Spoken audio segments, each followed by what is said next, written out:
Greetings, Flesh Wound Horror freaks, and welcome to Flesh Wound Horror Live. I am Flesh Wound Dan, joined by producer Todd. Good evening. Pugs Dread. Namaste. And Mike Kruger. Welcome to prime time, bitch. Gentlemen, how goes it? Special Monday show tonight, because we've got a lot before our best of show to cram in. Word. Some of us are a little tired. We had a little night out, and blood, guts, and gore, and that was fun. Crimson Crown Wrestling, you have to check that out when you get a chance. Some of us bought Metallica tickets. Find out. Find out on the post show. You can hear all of those uncensored stories at patreon.com/fleshwoundfeatures, which we will be live pretty much right after this. I'm glad you said uncensored stories, because I am no longer allowed to use the N-word on Patreon, so... You were never allowed to use it on Patreon. In the beginning, I dropped the N-bomb constantly, and now you're being a little bitch about it, but that's cool. Pugs you're going to make me do it. For our audio listeners, Pugs it's been a while. Black, so we're not. I'm pretty sure POCs can say the N-word, but... Anybody can, really. But you can't tell if somebody's listening to an audio. They can't tell either. But if it's on Patreon, they're not going to be listening to audio. They're going to be watching video. So what if there's a blind person that's a patron, Krieger? You got to consider this thing. Motherfucker, suck my dick from the back. All right, you're already pissing me off. Get this shit going. Damn. Well, anyways, so since we're off to a really happy start, there is some good news. Not a whole lot of news really, but just something that's been. God, at least 16 years in the making? Something like that. To be thankful for?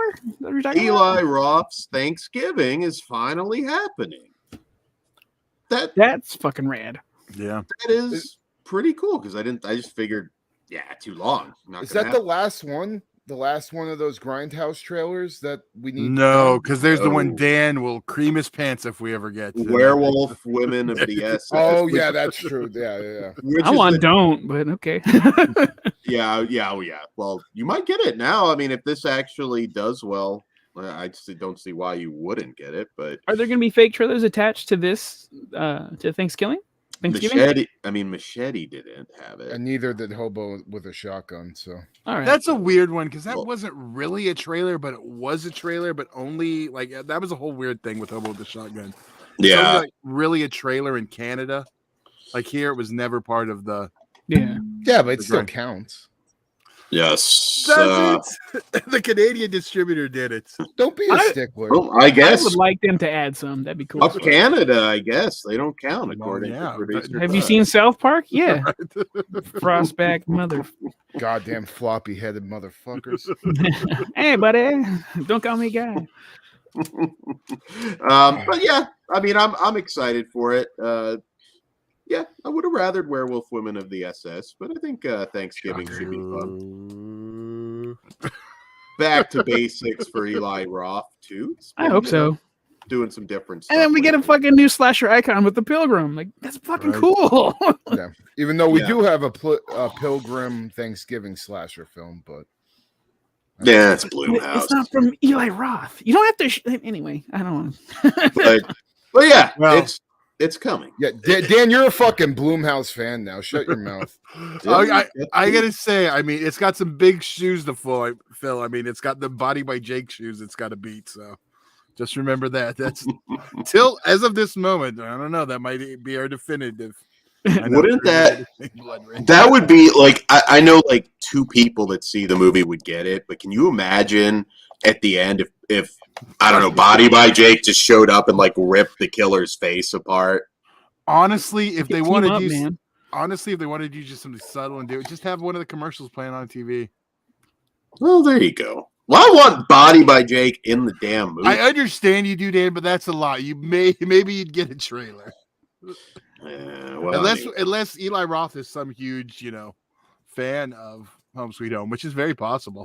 Oh, I was gonna guarantee say, you. yeah.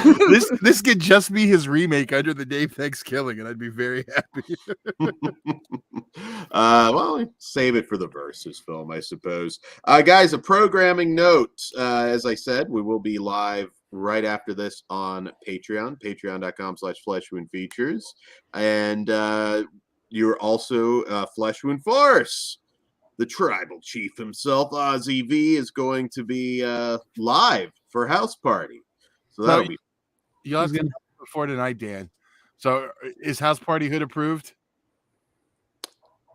You know what? I am so many years past a rewatch. Let's just say membership pending for House Party. So Dan got the answer wrong. Yeah. I liked. That's an easy one. I liked at least the first. I acknowledge two. kid and play. Okay. I like, well, they're grown man and work now, but Yeah. well, now I can't use that joke on the other one. God Yes, damn you it. can. That's this pretty is true. good. Ozzy hasn't heard it. Yeah. They're both honorary Aussies as of now. We'll see. But yeah, so and we will also have our Wednesday show where we're covering Megan and a whole bunch of other stuff as well. And last but not least, the 18th, I believe, is going to be the best of 2022 show. So a little bit later, but we wanted to make sure we got pretty much everything in. So that's about what we did last year too, Dan. Yeah. So we don't rush it out like other assholes. We do not, and you're going to get a very thorough list because I mean, nobody sees everything, but we see most everything. Fucking yeah, I'm at like 150 something now for 2022 movies alone. So I think ours will be the most extensive top list because we do watch literally fucking everything. We do. Sometimes we look like we came back from the Nam. If it always been just the tip. Fucking going in dry. No lube, baby. Yeah. Well, red lube. The red lube happens. That's right. Nature's lube. All right. So we this podcast. Yeah, come on, keep it going, Dan. We're on the schedule today. Yes, we're on a schedule. So all right, kicking it off. Very excited to talk about this one, which I'm stalling as I fumble my notes. Something in the Dirt, the new film from the filmmaking duo Justin Benson and Aaron Moorhead. And it's a good porn name. In this one, when neighbors John and Levi witness supernatural events in their Los Angeles apartment building, they realize documenting the paranormal could inject some fame and fortune into their wasted lives. An ever deeper, darker rabbit hole, their friendship frays as they uncover the dangers of the phenomena and the city and each other. All right, so Something in the Dirt. If you're unfamiliar with Justin Benson and Aaron Moorhead, I was a big fan of their early stuff. I love Resolution and The Endless, which are both connected. I've always really enjoyed those movies. They also did Spring, which I always recommend is one of the best. Yeah. It's one of the better like horror date flicks. If you want to seal the deal, watch Spring with your significant other. I say go with Maniac, but well, there you go. It just depends on the girl, I guess. But their last film, Synchronic, I liked it, but I don't know. I felt like I didn't connect with it as much. It was a good film, but it wasn't a great film. I liked it. Yeah, I liked it too. I just felt like some of their earlier stuff I enjoyed more. And this is their pandemic film. I mean, this is all pretty much just an apartment or outside the apartment. You can tell, and it's amazing how many of these pandemic shot movies have actually been pretty decent. We've had some bad ones too, but generally speaking, people managed to find a way to make it work during that dark period. And time of my life. Fuck you. I was gonna say bugs like dark. What the fuck are you talking about? The good old days. So this one deals with some very kind of metaphysical secret society conspiracy theory type stuff. I'm probably saying this wrong, but Pythagorean like the number Pythagorean. There you go, Kruger. Good looking out. Yeah, it's kind of a numbers cult society, whatever you want to call it. A lot of great ideas in this movie. I just kind of thought it was a little bit undercooked. I'm sure there's probably some stuff maybe in this one that went over my head. I'm not an expert on any of this, but I don't know. It's like this one was just kind of meh for me. It was interesting, but by the end of it, I just was left feeling underwhelmed. I'm kind of worried that they peaked early and they're just slowly becoming, I don't know, a little less interesting's not the word. It's still an interesting movie, but I don't think it all came together for me like I was hoping. And this was, I believe, the last one I watched. I was like, this, I need to get this one in with these guys' track record, but I don't know. It left me kind of wanting. But how about you guys, Kruger? What did you think? With their movies, I've been a little iffy. Like, I never hated any of them, but I've always wanted something more out of, like The Endless. I thought, it starts great, but then like with the ending, I'm kind of left wanting more. Same with Synchronic. So with this one, I thought the characters were really, really well done, and they felt like people I actually know in my daily life. So it was very and they were kind of in a relatable situation. So I did like them, but the movie's very dialogue heavy. And at first, following these two strangers with the having this paranormal experience and trying to make a documentary about it, that was a really cool concept. But it lost my interest after a while, and there was these stretches where I just started to get pretty bored. And I was also hoping for a better ending, maybe something more, climactic than what we did get. But as a whole, I can't say like I didn't have a decent time with it. It's just not anything I'd rewatch or, anything I would go out of my way to recommend to somebody, because this probably won't get over with a lot of people. But it was weird enough, and there's some things that were like kind of intertwined into the story that interested me and kept my interest. But at the same time, there are stretches where it gets you kind of bored. So as a whole, I think I like Synchronic better and maybe The Endless, but I would say it's not that big of a step down from their other movies, just for me personally. Kind of made me want to watch documentaries on the concepts they were exploring. Yeah, well, my whole thing was when I was watching this, I was like, this would have been a really cool mockumentary.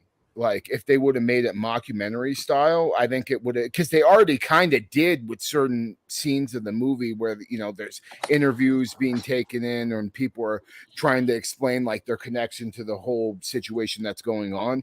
If they would have put this in a mockumentary format, I think it would have got over better with me and just the audience in general. But I will say, I know some people really into crystals. Like the weird crystal stuff. I don't know what the hell you would call it. No, not that type of crystal. The like healing factors of crystals and weird shit that they kind of introduce into the story. I would recommend it to people that are have interest in those types of things, especially with having a, I don't know, would you call this even a horror movie? More like a sci-fi thriller. Yeah, really more sci-fi, I would say. But I would say if you know people into crystals, show them this movie, see what they think. Because I already did with one of my friends, and she actually really liked it. So I seem to be falling in line with both of you, where I enjoyed the idea, and I really liked the ending. I liked the setup, but I just got less and less interested in these characters and more interested in what they were talking about. But that didn't mix well, so. Yeah, I'm with you, dudes. It's what do you call it, Dan? Undercooked. I like that phrase today. It's undercooked. Undercooked. Extend it back. I mean, it was produced probably relatively fast. It was something like, okay, we can actually pull. I don't care about that. If you're an artist and you need to get a story off your chest, you'll find a way. So I could also watch this one again and like it better a second time down the line, to be honest. But I'm a big Resolution in The Endless, Mark. I think those two films I think are great. See the resolution, I don't like that movie. I don't know what it is about it, but I think the Endless is okay, but it's again like I know people that absolutely adore them, and I don't see the same thing in them. But especially because it's it's basically cosmic horror too, but they definitely go with the more you don't see type of thing. Oh yeah, definitely. Todd, Something in the Dirt. Yeah, I'm kind of like with everyone. It's a pretty movie. It's just I was more interested, like Pug said, what they were talking about than the actual characters. And I do think it is a dip down of quality from their other ones. And I don't like them as much as Dan does, but I have enjoyed their previous, output. But yeah, this one I figured Dan would love this one, but I wanted to. I just by the end of it, maybe I didn't hate it. Permission. Just I don't know. It was there are also some things that could have gone over my head. Again, I don't understand some of these concepts, so it had me Googling docs, so that says something. I want to watch some docs on some of this stuff, particularly that the group, the secret society stuff. Swaggy G, Dan, thank you for your tip about limes and lemons. You might have saved some lives. I hope you're over 18. His reference, and yes, Swaggy's a patron, so we hope to see you welcome later, to our latest patron, Swaggy G. Swaggy G. Thank you. So yes, that is Something in the Dirt. I guess we can go ahead and rate this one. I'm still a 2.5. It's interesting, and it might play better for you than it does for me. I prefer their other work though. Yeah, I'm on par, 2.5 out of 5. But I may rewatch this when I take some mushrooms or do some other drugs that are a little bit stronger than weed. I think that may help it out a bit. Maybe an opener before you rewatch Mandy. There's a new series, Shrooms and Kruger. I'm Mushroom horror, man. 2 out of 5 for me. I'm with Pugs on this one, 2 out of 5, below average for me. All right, moving on to our next film of the evening, which, spoiler alert, before I even get it's not a spoiler alert, but it doesn't count as a spoiler alert. Best titty sucking scene ever. Huh? I'm gonna lead in with that. Oh, okay. For Matriarch, I can't co-sign, but it's up there. I haven't watched this one yet, but nothing like Class from Dan. Now you're going. It's his favorite flavor of milk too. So all right, I'm gonna zone out because I do still need to watch it. So. Yeah, I think you will want to watch it. But all right, Matriarch, a Hulu original from writer-director Ben Steiner. And in this one, afflicted with the mysterious disease after surviving an overdose, a woman returns to her childhood home to confront her personal demons and estranged mother, but instead discovers a real one. All right, demon. Matriarch, Kruger. Yeah. What did you think? Well, first thing I'll say, the main character that we get in this story, very, very relatable. And just watching her try to function through her daily life with all her addictions and childhood trauma haunting her, especially with her horrible relationship with her mother and how that all comes into play with the story. It just felt very authentic, and I thought very, very well done, making her a sympathetic character that just, I know people like this, and at times I've been this type of person. So very, very good character. The story, very bizarre at first. You're trying to figure out what the fuck is really going on and how any of this makes any sense. But as the story goes on, you get these decent moments of gross body horror that keeps you guessing where all this madness is going to lead to. And then when you find out, holy shit, I wasn't necessarily expecting what they went with. And with all the disturbing, disgusting imagery we got when it all culminates into that final act, really fucking great stuff. There's also a kill in here that it's all practical and really well done. There's some CGI in this movie, but this kill alone made me forgive like all of it. And it's just this face bashing scene that just reminded me of stuff like we got in Irreversible and Human Centipede 2, which is a really big high praise for me because those nasty face smashing kills are some of my favorite things in horror. And anytime we get a good one, I have to give them a big pat on the back. And this one definitely deserved it. And overall, I mean, this movie was just like a total acid trip. You know, you're really trying to figure out what the hell is going on. You know, you're feeling for this character. And then when it's all revealed in that ending, holy shit, it shit hits the fan and takes you on to a pretty big emotional roller coaster ride. So yeah, I thought it was great. Definitely one that, you know, I really wish gets a Blu-ray or something in the future. I don't know if it ever will because of it being a Hulu exclusive. But I think a lot of people are probably just slept on this because it's just some thrown on streaming title. And I think it's one of the better movies we got in 2022. So it's probably not going to make my top 10 or anything like that, but it's definitely one that's going to stick out in my head when I look at this year. Worth cramming in? Yeah, for sure. Out of everything that we crammed so far, this is my number one. You definitely need to watch this movie. Right on. All right. Not the lead chick, but her mom. I fucking love her. I can't remember her name, but she was the standout in Raven, the other movie. Kate Dickey. Kate Dickey. One day I'll get it. Dickey, come on. Fucking awesome. Massive talent, and she's surrounded by other really talented people and talented people behind the camera. This is pretty incredible. I liked it a lot. I did not expect to take this type of journey, and the reveals and stuff were fucking phenomenal. And Dan brought it up already. That scene is cool as fuck. I did not expect it. It's a breeze to watch too. I'm in and out, and I'm just focused the entire time. This is standout of the Crams for me.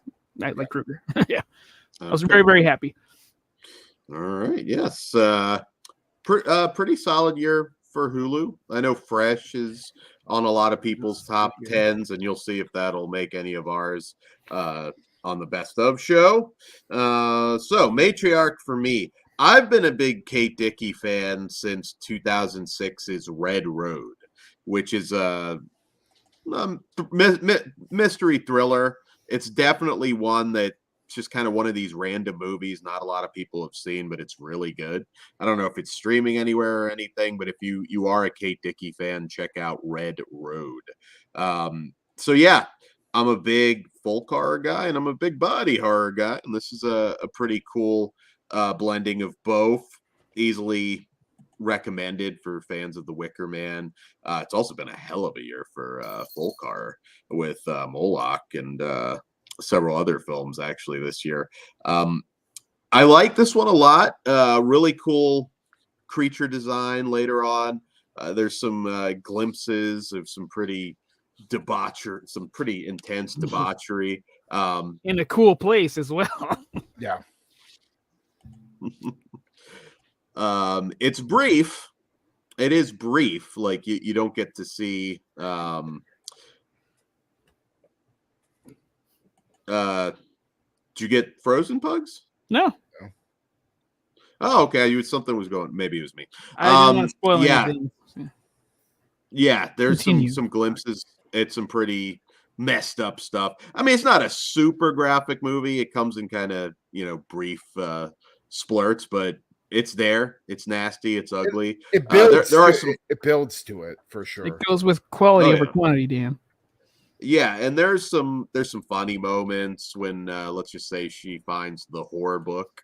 I guess we'll just call it that. I thought that was pretty funny. The cock sizes and everything. Yeah, I mean that's like I think beginning of Superbad. I think I stop reading when I find like a book where a relative is like this anal was better than that anal. Like it's like, yeah, I think I'm stopping. I don't think I want to continue to read that. I don't believe you. I mean, I can only imagine what we find in Todd's horror book, but that's another podcast entirely. But yeah, no, Matriarch, Jemima Rooper, who plays Laura. She is really good. I thought she was great. Kate Dickie, of course, always awesome. Yeah, it's a really.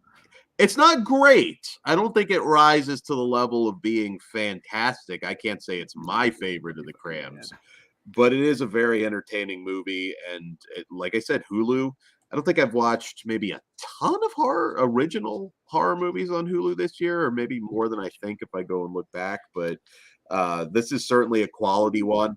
Also, probably I would certainly agree, not one I'm hearing a ton of talk about. It feels like this is going to be one of those movies where people are going to probably find it in a few months, and it's going to make its rounds in the horror groups on Facebook, and they're just going to be like, "Oh, you need to watch this. It's so disgusting. I couldn't even finish watching it." Type shit. I guarantee you that's probably going to happen eventually. Just people haven't got around to finding it yet.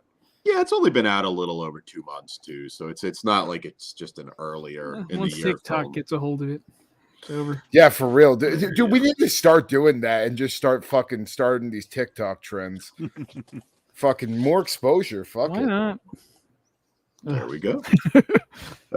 So I guess we can go ahead and rate this one. Kruger, what say you? I am a 4 out of 5. And it reminded me of a couple of different movies that we've gotten over the last few years that are similar themed. I say double this up with the movie The Feast. I think that would be a great double. Oh yeah, okay. And Pugs? I'm a 4.5 out of 5.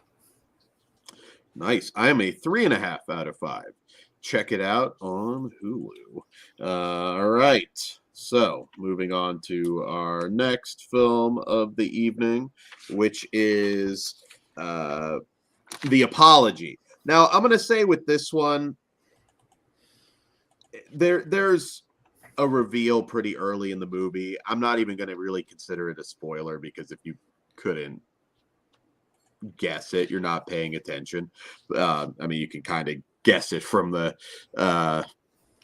description, but it is The Apology from writer-director Alison Locke.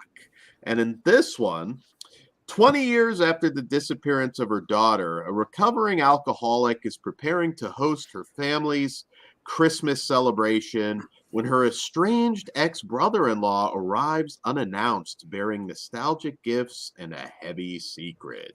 That cheating whore, Skylar, up to more bullshit. Dude, I fucking hate Skylar. I had to get past that. All right, for Anna Gunn, who played Skylar White in she's Breaking fucking Bad. Fantastic. She's a fucking fantastic actress.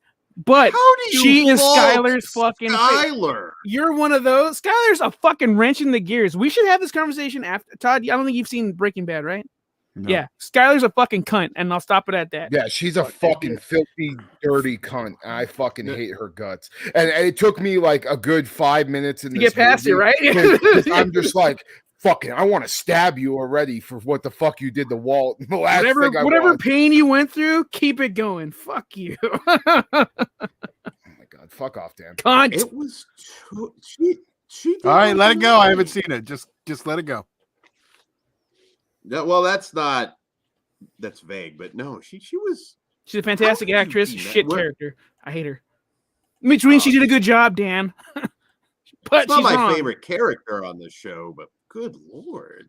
All right, well, you guys are whack. God dude, damn, that's insane. Well, we can say that for the after show. Move along, Dan. After show. All right, so I guess I'll be there. The Apology. With this one, sorry, I already gave Anna Gunn. Also wanted to throw out Linus Roach as the estranged brother-in-law, and don't get to see her in horror too much. Janine Garofalo, bitch, Gretchen, the next door neighbor. She was mean to Bert Kreischer. That is friends with her. Tell her I said fuck her. Bert's over it. I'm not.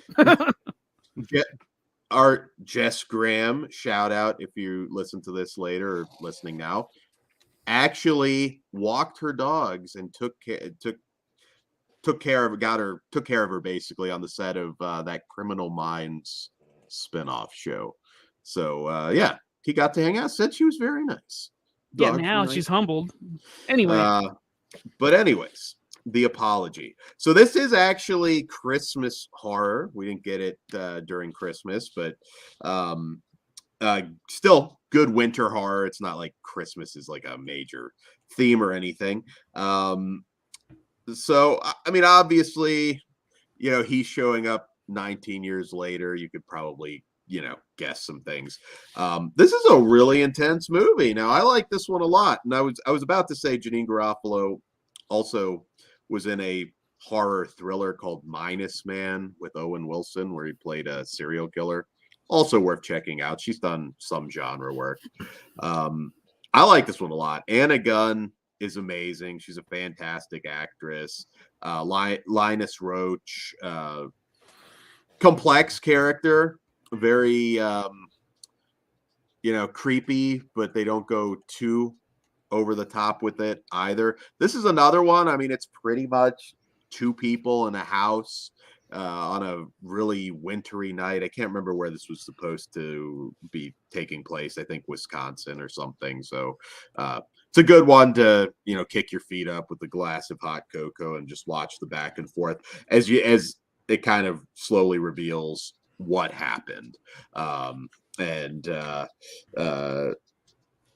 It's easy to relate to this one. I mean, there's nothing more horrific than the nonstop pain you have when you don't get closure for something. And I think this is I thought you were going to say when a parent loses a child. A very well, yeah, I'm being more broad, but yeah, not knowing, are they okay? Are they alive? It's a great concept for a horror movie, and I think this one worked. It got me in the feels. I thought, again, it's Anna Gunn. I haven't really seen her in a whole lot since then. She's been working, obviously, but so I was pleasantly surprised. I think this is a great thriller. Janine Garofalo, she's not like comic relief necessarily or anything. There were times where I don't know, I wasn't gelling with her in the movie. She's kind of she's just the goofy friend next door, dude. Like, I thought she did a fantastic job. She was fine. There's just something off about her in this one for me. And I actually like Janine Garofalo. I sound like a nice one after I'm shitting on her. I was going to say, Dan, the amount of times you said her name, yeah, it's obviously you're a fan. Yeah, I like her. Not as much as Anna Gunn, though. But Kruger, or Pugs, whoever wants to go, what did you think of The Apology? Go for it, Kruger. Well, we've been mentioning Anna Gunn, but I also hold up. Any Phantom? Anna Gunn is Skylar White from Breaking Bad. You didn't know who that was. Go for it. Anna Gunn did great, but also Linus Roach, like he's fucking Jeremiah Sand and Mandy. So like I was automatically gonna love his performance just because I love that movie so much, and he kills it in this thing playing the antagonist. I mean, really, really does a great job. And we got a pretty nice Christmassy setting in this story too. So this is definitely one that you could throw in your Christmas rotation. Now, the Christmas isn't intricate to the plot or anything like that, but looking at the way the house is decorated and stuff, watch this. I may throw this in my rotation every year. And yeah, I actually really like this a lot. It started a little slow, but it just grew tension more and more as the runtime started going, and we got some twists and turns that really I wasn't expecting. And the fact that this is primarily a two-person show, I just thought was really, really impressive, especially with how invested I was with the story. Now, there are a few times where the decisions made by some of the characters had me yelling at my TV screen a little bit, because there's some stuff that's kind of dumb that they do. But again, being in a situation, you're not going to be thinking clearly. But I can see that be an issue for some people. And overall, though, I thought it was pretty damn good. Not something I need in my collection or something that I'm going to be super eager to rewatch. But, if I want a movie that takes place around Christmas time, I could see this making its way into my December watch list. Fuck yeah. I was invested in this. I had a great time with it, watching this tennis match just back and forth of these amazing actresses and actors, whatever. Dan, I still don't think you understand my point because I see your stupid comments down there, but we'll talk about that later. This is great. I highly recommend checking this out. Skylar is still a bitch, but they also left something on the table that you have to do the mental math for that is extra fucked up. That's the only reason why I won't go full blown. I won't suck all of its dick, but I'll mention that after. But yeah, this is fucking great. Definitely press play. Loved it. I guess it helped me that I didn't go in with any baggage from Breaking Bad because I had no issues with her. Dude, okay, hold on a minute. Fucking, we don't have an issue with her fucking performance. Her character is that she brought to life. I'm not talking about anything about her acting. No, I we're get on the that, same page. But Dan fucking posted, they're criticizing her character. No, we're not. Her character was made to fucking make you hate her. She did. I disagree. That's because you are not ride or die with your anyway. All right, again, yeah, I you need to watch the shit, Todd, so we can all talk about this. I will eventually. I'm just saying I didn't have nothing to do with her performance. I didn't have any animosity for her going in. So I hate her face. See, I don't have that, but I get that because there's certain actresses I see and I hate their face too. But I just didn't have that going in. So what if it was Julia Stiles? I would have fucking hated her. See, but at least this bitch is talented. Julia Stiles is I was gonna say wooden as hell. All right, but is that it? Yeah, I don't have much on this one. Okay. I enjoyed it for what it was. It's intense. It's very intense, and yeah, you should definitely check out The Apology. I think it's a pretty safe bet kind of movie. I don't see too many people hating this one. I think you'll all have a really good time with it. All right, so I guess we can go ahead and rate it. I'm a 4 out of 5. I like this one a lot. Kruger? 3 out of 5, and we may need to start a GoFundMe for Dan's hospital bills after the show. Amen. I am a 4.5 out of 5. I really enjoyed this. I'm a 3 also. Sweet. All right, there we go. All right. I'm fucking Team Walter. He's a fucking problem. Are you fucking kidding me? Like my you know what? Someone at work has the same. And you of all fucking people, Dan. All right, next. She's not my favorite character. Right. Come on. I haven't seen it. I know you want to argue, but my bad.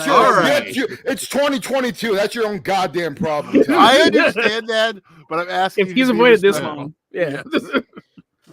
He hasn't even. But we're right. Escape yet. That is coming in 2023. He has no choice now because it's Secret Santa. Well, that's not on Secret Santa though. But it hurts. Continue, Dan. Oh, all right. So, Satan Slaves to Communion from director Jacko Anwar. And this is a sequel to the Jacko Anwar film. Of course, there was the original film that this was all loosely based on from the 80s. Indonesian horror royalty at this point. So, 4 years ago, Rinny's dead mother returned and took away her youngest brother. Now she lives with their surviving siblings and their father in a crowded, cheap apartment, thinking it's safer. But when a heavy storm hits, an unseen menace creeps in, and Rinny suddenly finds herself in a life and death struggle to save her family and get out of the building alive. All right, Kruger, Satan Slaves 2. I'm kind of curious to see what you think. And I don't know if we reviewed the first Satan Slaves or not, but are you a fan of these movies? So I just watched the first. Well, I didn't watch the original, but the remake or whatever the fuck you want to call it, the 2017. Both on Shudder, by the way, if you want to check them both out. Yeah, the 1 and 2 are on Shudder, not the original that you were talking about before. But yeah, so the 2017 movie surprised me a lot. You know, I'm very, very picky when it comes to these paranormal movies, but that one really hit home. I thought it was a great story and definitely a classic when it comes to Indonesian horror. For the sequel, though, definitely had some high bars to hit. And I think they had a solid sequel. It was nice to see the returning characters of the family in the original and, what they had been up to in this time and how their characters have changed a little bit. I also like the setting of the apartment building and the various scenarios and little scares that we got going on, and the way they used the setting to their advantage was really well done, especially the stuff in like the little garbage chute. Really, really fucking nasty. Pretty damn awesome scene involving an elevator too, which no spoilers, but that setup and everything, even though it wasn't a gory kill, just really, really well done. And the little blood splatter scene, like fuck, it was just it was a kill where, like, yeah, I would have loved to see all the gore and the nastiness that it could have been. But at the same time, them not showing it and then maybe showing the corpses later on as the undead, I think made it more impactful. And honestly, a couple of kill sequences in this movie were fucking brutal as shit. I was shocked at a few of them. And it all culminated into a really strong final act where, like, I think if you like this movie and you felt like the first movie, it didn't give you everything that you wanted, this kind of was a nice continuation of that story and brought us to the ultimate destination that I wanted to be in the first one as well. So I thought it was really, really good. It's really hard for me to say if it's on par with the first one or not, but it's pretty fucking close for me, at least. And I want to rewatch them both back to back, like, just a straight up I mean, the both long of ass them, movie. yeah, both of them are 2 hours a piece basically. But I want to sit and binge both of them back to back and see how that feels, because it is a really good continuation of the story, but it's just hard to compare because the first one I feel like is more reserved with the kills and gore, and then this one is a little bit more brutal in some areas. But good stuff. And I would say if you like the first one, you'll definitely like this. And it's a must. And if you're a fan of the first one, this is a must watch. You should watch the first one before this, in this case, because you might be a little lost. Yeah. It's a solid continuation. I like the first one a lot. And the second one is no different. I actually, like there with you, Kruger, I can't tell which one I like more or if they're both like on par. But I will give this one one bonus point because it made me shout at a certain scene that came out of nowhere and fucking awesome. And I haven't felt like that since like one of the scenes from Final Destination. That shit was fucking cherry on top of the sundae. This is just a good fucking time, and I really got nothing else but praise. This is great. Fucking go check it out. I lost all my fucking thoughts that I had because that scene is fucking dope. Are we talking about the same one? Red light down the shaft. Yes, sir. That's so fucking good. I do love the family dynamic too. And then that's a spoiler. The family dynamic is awesome. The new setting is great. The old setting was cool too, but I would not want to live there. that was terrible. And how about that new character we get introduced to, the little boy that's friends with the younger kid, and we find out his tragic backstory. It's just like, man, like he feels like he belongs right with them. So, although I will say there's one character where they had a back and forth with teen boys, and then one of them went a little too far and felt bad. Oh, I was dying. That shit was good. What do you think, Mr. Dan? So I'm a big Indonesian horror fan in general, as people have seen on the show. We did Impetigore, of course, love that movie. Impetigore is shit. Big fan of Joko Anwar, and and I'm also a big fan of the 80s film that inspired all of this, Satan's Slave. So you should make it a triple feature. So this one, kind of going through the apartment, I was like, okay, we're kind of doing the Demons 2 thing. Beautiful looking film, really well developed, likable characters, the ones that were supposed to be anyways. It is, for a longer movie, I think it runs around an hour 50. The ending felt a little bit rushed, and there's kind of an info dump that happens from one character that kind of wraps it all up fast. there is obviously going to be a third film, so that's cool. It does repeat some beats from the original film a little bit. Minor complaints. I think they do a really good job of making this giant apartment complex feel scary as shit, and very isolated, even though there are people there. This is pretty notable. It's actually the first Indonesian film to get an IMAX release. No shit. Is really seeing awesome. This in IMAX would have been fucking awesome. Yeah, it definitely. Again, I do prefer the first film a little bit. I felt a little bit more suspense. Not that it's not here. And you meant that scene you mentioned in the garbage chute. That's amazing. There's just a lot of cool stuff going on here. Indonesia, Turkey. There's so many regions that. I mean, look at Saloum, Senegal, I believe that was. We're getting great horror from all over the place, and I just think that's really cool. And one of the best things about Shudder is because otherwise we probably wouldn't have an easy to find home for a lot of this stuff, especially the way they promote it. I did love this one. It's not a classic. I do feel like it's not quite on par with the first film, but it's still really good. And I'm all in for the third film because, again, it kind of leaves us hanging here. Also, shout out to Tara Basaro as Rini. Love her. She's amazing. She's awesome, man. Definitely just everybody in this film. Very well acted, well written. The characters are great. It seems like they love the fucking shit out of each other too, which just makes me care more. So. I'm super invested. They can. I don't know if they'll have enough juice to go on beyond 3, but I hope they go out really strong. It's just that slight decrease from the first film for me is a little bit concerning. But I'm still all in. I really want an Impenagor sequel because I think, like, as of right now, that's probably my favorite Indonesian horror film. So, but Satan Slaves 3, give me 4 or 5. I'm down to make this a series as long as they keep it with the same quality. And I would also just I'm interested to see how maybe things spin off into different characters that we have in the story now.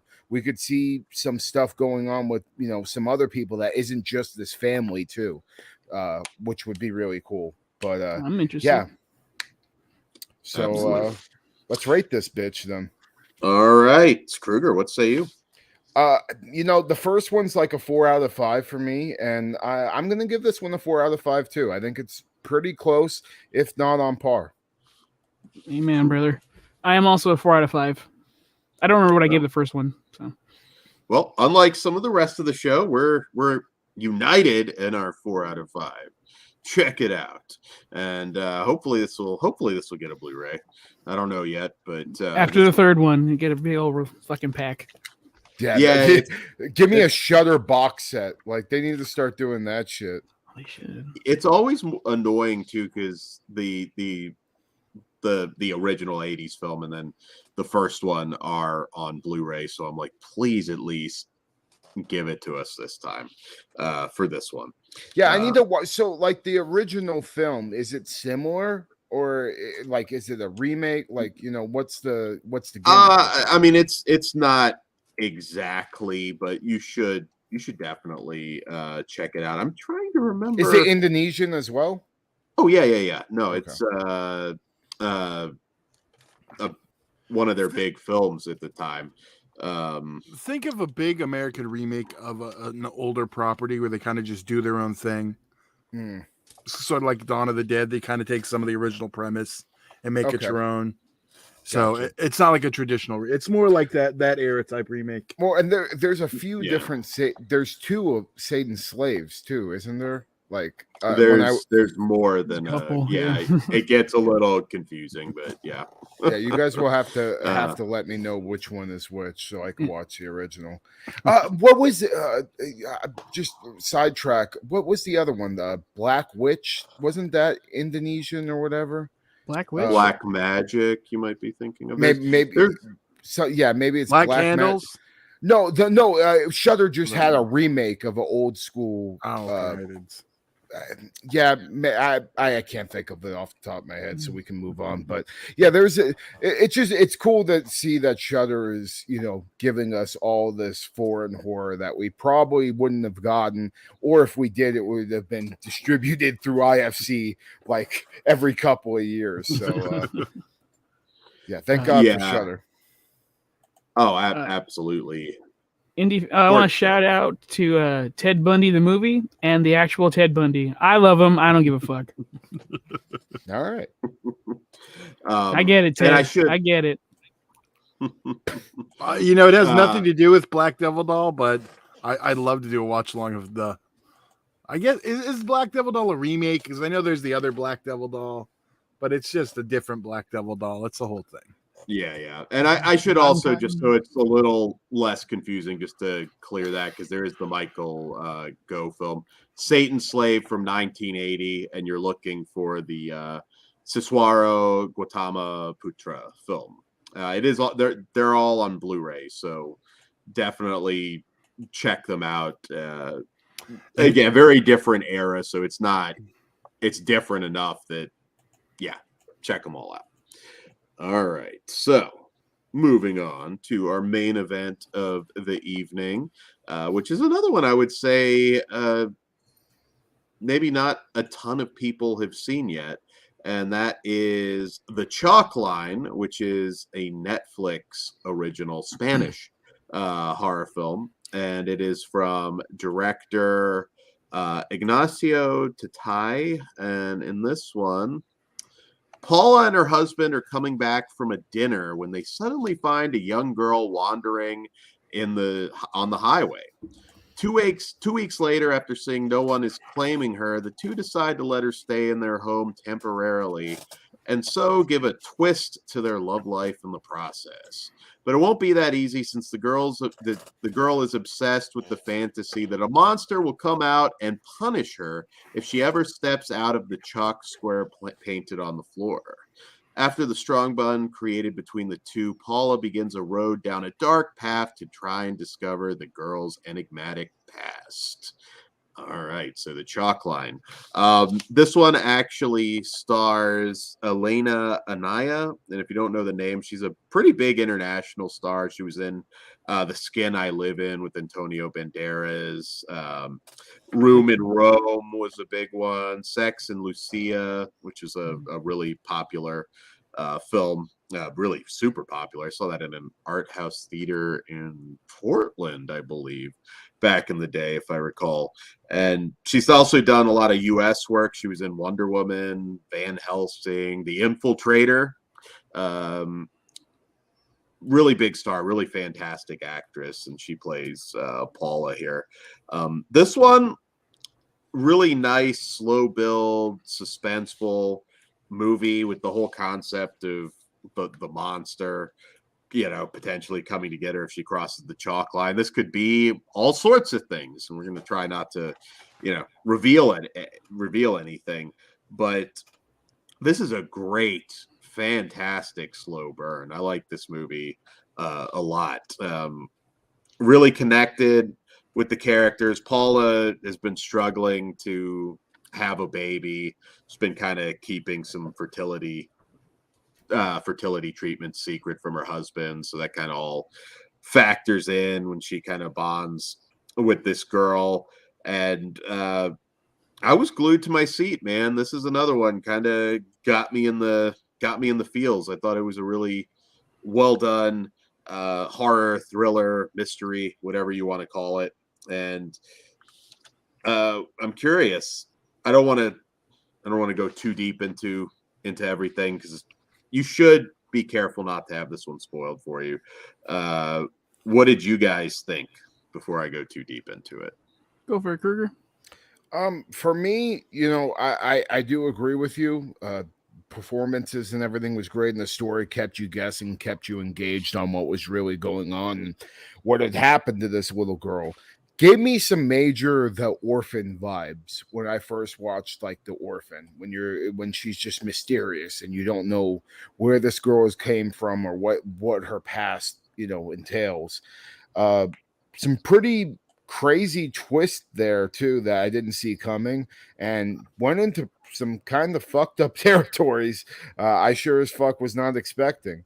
My only major complaint was I feel like this movie was a bit too long, and there was definitely some fat that could have been trimmed out in there. And the ending, why I liked where the story was going, it kind of, I don't know, it just left me flat with what we got and ended with. Overall, though, I mean, it's a solid one-time watch, but not something I would necessarily be eager to rewatch anytime soon either. But if you're into those crime thrillers or just thrillers in general, stuff with a creepy kid that you don't know what their past has been, throw it on. I think you'll have a good time with it, but I also don't think it's going to be something that's going to be on anybody's list at the end of the year either. It's made some, actually.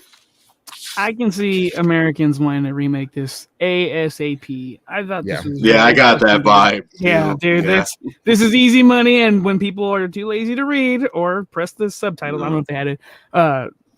There's money to be made here. Like so.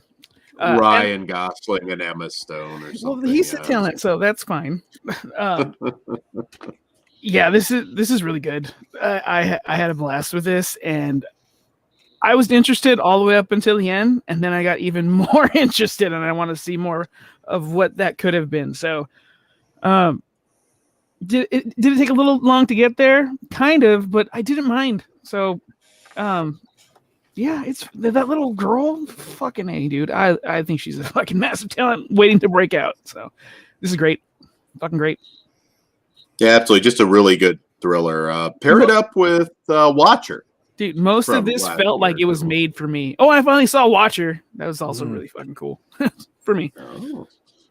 Well, yeah, you must have been on your... It was during the busy yeah. Yeah, okay. Yeah, you probably have more to watch than really we do. I forgot about that. Been catching, so. Yeah. Todd? Yeah, I did like this one. Out of the ones I saw, it might have been my favorite. Oh, okay. Okay. I wonder why. I figured this was a safe bet. It's a safe bet film for a lot of people. But that being said, it's not one I think I'm going to be in a rush to rewatch. It was a cool watch, bud. What about the English version whenever that happens? Oh, I'd watch that. Okay. Oh, it screams. I would not be shocked to see that soon. Yeah. To be honest, because it just or just screams. Watch the Watcher. Well, Watcher's quite a bit different from this. It is, but yeah, it's a good double them up. It's a good double. I did see them very close together, so you're right. Absolutely. So all right, let's go ahead and rate this one. I am a 4 out of 5 on this one as well. I think it's fantastic. All right. I am also a 4 out of 5. I was tossed up between a 2.5 and a 3, but due to the fucked upness of the subject matter, I'll go with a 3 out of 5. Fuck yeah. I'm a 3.5 on this one. All solid fucking numbers, dude. Yeah, I know. It's all like... Today was a good day, mostly. Yeah, I was gonna say I don't think we've had any. Well, I mean, it's the Crams, so we try and go for those movies we haven't seen that seem to have some buzz behind them. But yeah, I don't think. Come on, Dan. They're just all the movies you want to make us watch. We know. Well, then notice they've been good, Todd. No, they fucking haven't, you cocksucker. Shut the fuck up. Who is like shit on anything out of the last 2 Cram shows? Something in the Dirt wasn't very good. Yeah, all right. I don't see anything. I don't see anything entering anyone's top 10 here. I'll be shocked if there is. Maybe my favorite. No. Yeah, we'll see. But you have to find out in about 10 days.